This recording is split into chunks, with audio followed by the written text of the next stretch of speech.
Okay, if the audience could settle down, I think the report is ready to begin.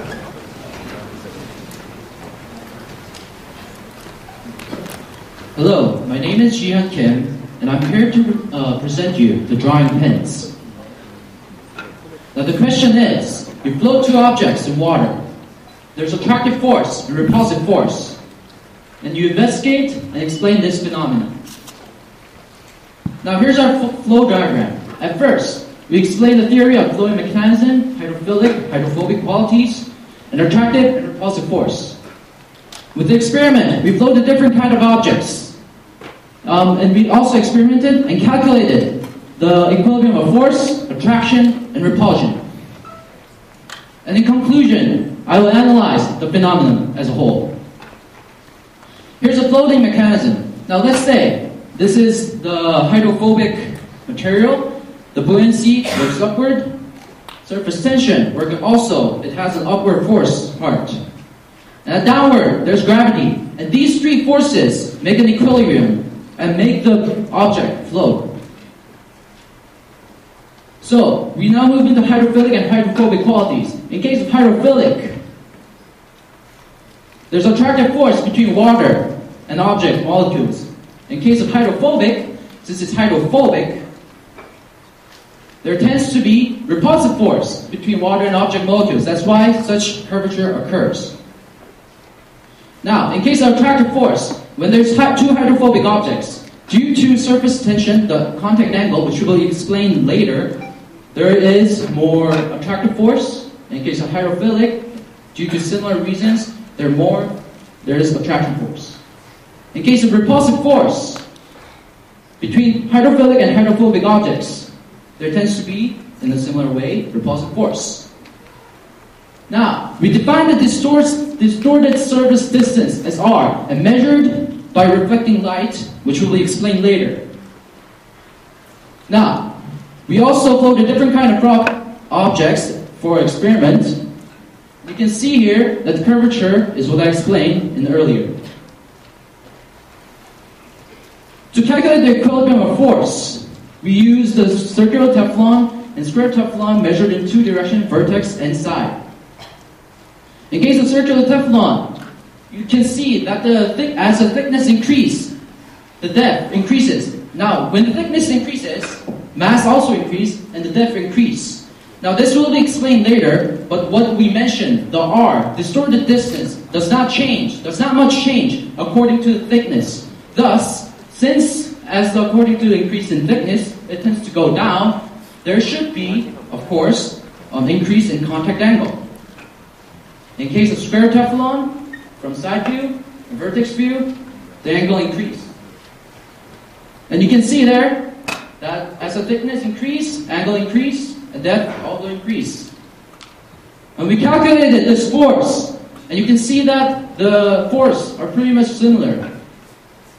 And it was similar for hydrophilic floating objects, surface tension, buoyancy, gravity, and it was similar. Now, more into attraction of hydrophobic object. This is the distance r, and we calculated this r by reflecting light. And we also defined the 2r dash. When two hydrophobic objects starting to interact and actually move, we define this as 2r dash. Now in this video you can see the two hydrophobic Teflons, circular Teflons, interact with each other, and finally at the last moment they make a contact. Now we measure the distance of r and r dash. You can see that r is pretty much similar, but r dash increases by the depth. In this equation, you can see it increases, and when the thickness increases, you can see that r dash becomes pretty much close. It starts to get close to r. Now, this reason can be explained because this is 2r, and this will be 2r dash. Now, in case of there's distance between 2r, the distance is 2r, the object would not actually move. In order for the object to move, there needs to be a potential change or surface tension change so that the two objects can actually move to beat the water friction. When we calculate the attractive force, you can see that as the distance between the objects decrease, and as the depth of the Teflon increase, the force increases. Now, this is an upside down diagram, and out of curiosity, we measured this curvature. This is a distorted curvature, the angle, and we fitted this with the program, and when we differentiated this, it was very similar. The fitting was very similar with this. So this confirmed that this is a force. This can be thought of as potential. We also did one additional experiment with many Teflons. Those at the exterior were tilted, while those at the middle were flat. Now, to the attraction of hydrophilic object, it was similar. We calculated the R with light reflection. We also measured the 2R dash starting to interact and actually move. In this video, you can also see the styrofoam balls, which are hydrophilic. Come slowly and make the contact. The results were also similar, R becoming also quite closer to R dash as the diameter increased. And this also can be explained by the fact of the hydrophobic object, as I explained. And this is an attraction of many hydrophobic particles, and many hydrophobic particles with hydrophilic object. You can see that it tends to go away, and this tends to really go near to the hydrophobic Teflon. Now, to the repulsion force. You can see that this is hydrophobic, they tend to repulse. And you can see that as the Teflon thickness increased, and radius also increased, the repulsion force was much higher. Now, this is about the interaction with walls. In this video, you can see the hydrophilic object interacting with the wall because the wall is made of glass, which is also hydrophilic. And this having a repulsion force. You can see that the styrofoam ball, as the radius increased, the critical distance to actually interact with each other increased. While in case of Teflon, the critical distance it can get to the wall decreased when the mass or thickness of the Teflon increased. Now we also found this very interesting phenomenon. Where you can see in this video, this is a styrofoam. This is a styrofoam ball. This is a styrofoam plate, which are both hydrophilic. You can see that they interact with each other. This is normal from my opinion or from my theory. In this case, we increase the density or mass of the ball, and we saw that this curvature was very similar to the curvature of that of hydrophobic. And if you can show the video again, you can see that they actually repulse. They do not attract. Now, this is a case of hydrophobic interaction. While usually we consider hydrophobic as the object floating downward below the surface level, in this case, we change the density of a Teflon. Well, this diagram is kind of exaggerated, but we decrease the density of Teflon. And you can see that the center of mass here is actually above the surface level. And you can see that they both have a curvature of hydrophobic. You can see video again. And we use only this finger to see if it actually interacts. You can see this. Now, about the water layer, this is another kind of additional experiment.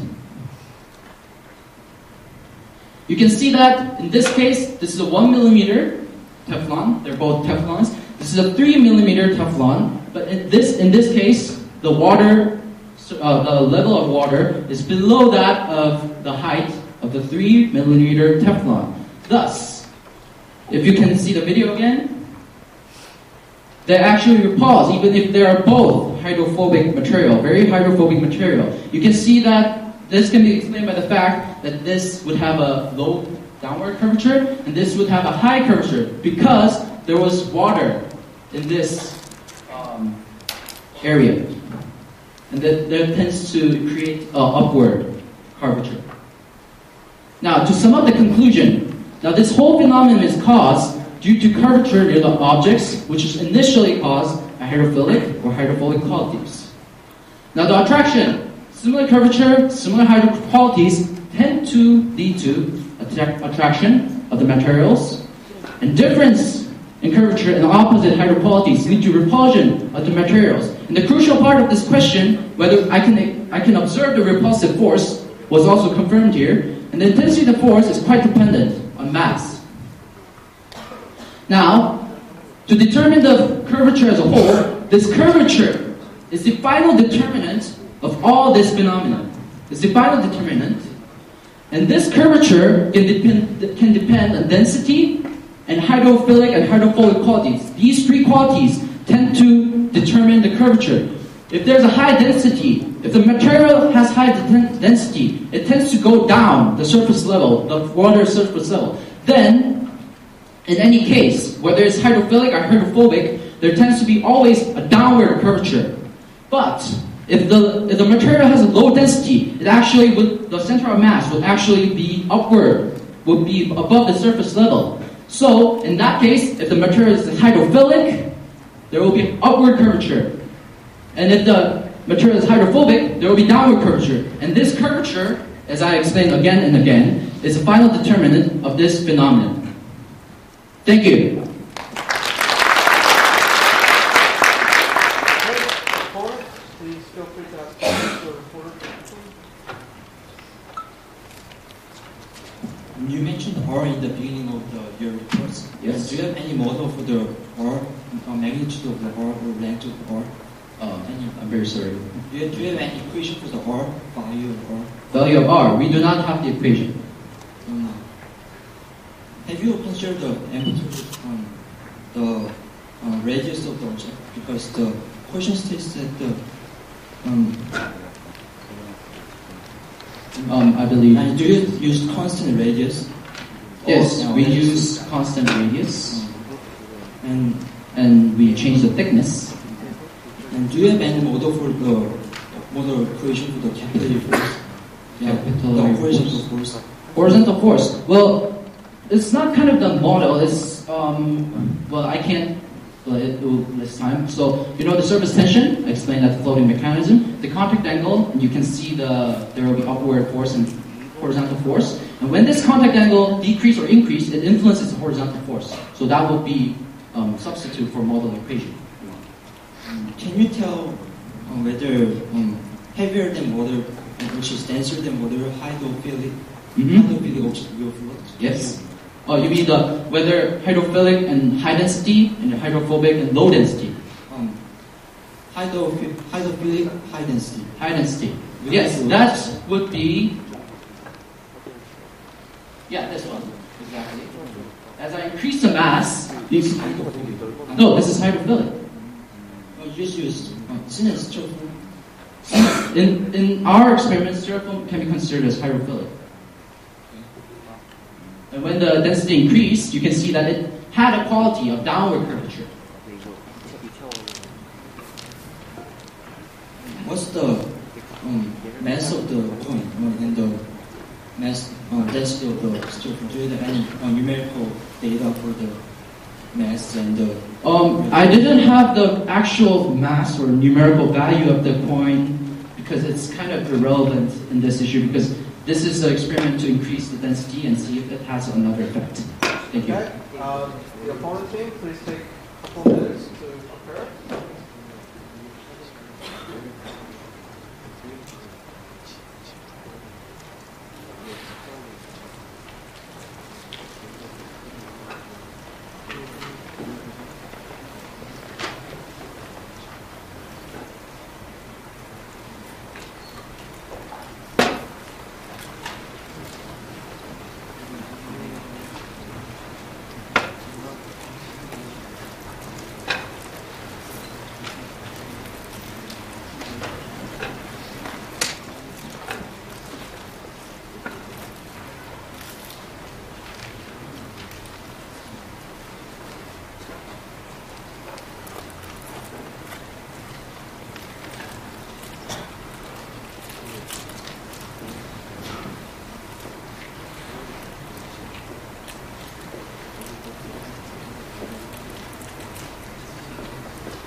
Okay, the opponent team has the floor. Please start the clock.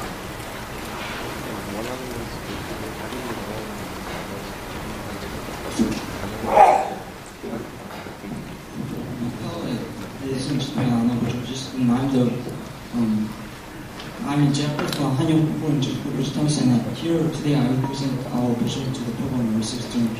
First, we will see the problem to see the essence of the problem and what should have been discussed in the problem.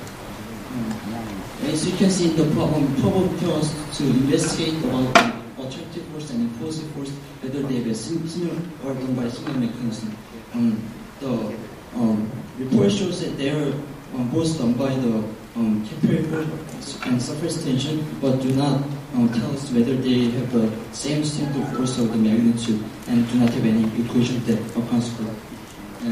For the strength of the theory in the reporter, there is a clear interpretation of the analysis of phenomenon, and they have a demonstration of the problem using the video, and he defined the types of motions such as abduction and impulsion.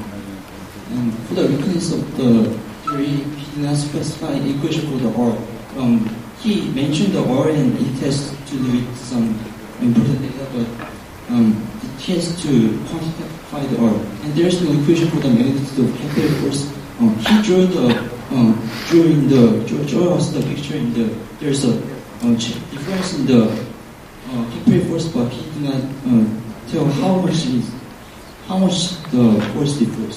And there's no numerical analysis for the theory, and there's he took the echo explanation for the each theory specifically, because he did not tell how the force influencing the object. For the setting the weakness, he used the light reflection to clearly show the water surface structure. I think it was very clear. And also he had many parameters in his experiments, and he had very clear indication of the parameters in the data. However, he had some weaknesses in the experiments. He failed to control the variables such as when he tried to change the density of the object. He also changed the radius and the contact distance of the object. I think it really have some influence on his data. And he had also had no visualized graph to see the result, which made us more hard to understand the result, and he did not have any explanation for his experimental side, such as effort to reduce the errors and leaks. He had no such analysis. For the point of discussion, I want to discuss why the surface is yours, since he did not mention the fundamental undergoing the theory, and I want to discuss what is the potential energy he was talking about. And also I want to discuss about the quantitative description of the magnitude of the distribution, which he tried to calculate by using the light diffraction. First, I want to if the reference of the contact angle changed by using the styrofoam, which is differs from cylinder, or the cubiform, which he used in other experiments. And I want to discuss and compare the data,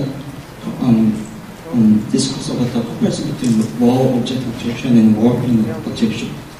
And I want to talk about the equation and quantitative equation for the value of R, and how to define the magnitude of the surface distortion, and how the center force will vary the density change. The first topic, why the surface distorts. Can I use the board?